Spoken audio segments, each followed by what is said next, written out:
Hey guys, welcome back to the channel. 7 Deadly Sins Origin. It's not out yet until the 23rd of March, but let's talk about switching heroes in combat.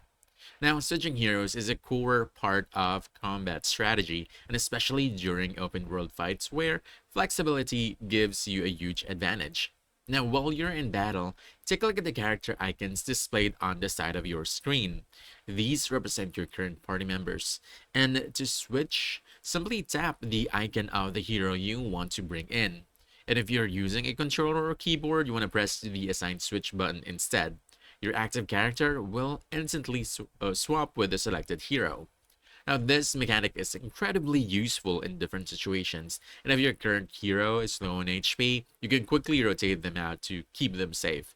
And if an enemy has a specific elemental weakness, switching lets you bring in the right counter immediately.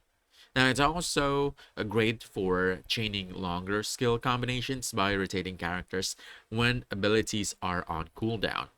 Now, keep in mind that in certain story missions or special challenges modes, switching may be restricted. If you notice it's not working, it's likely due to battle rules rather than a bug. So always check your party setup before entering a fight to make sure you're prepared.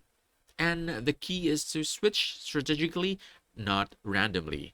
You want to time your swaps to maximize damage, maintain survivability, and control the flow of combat.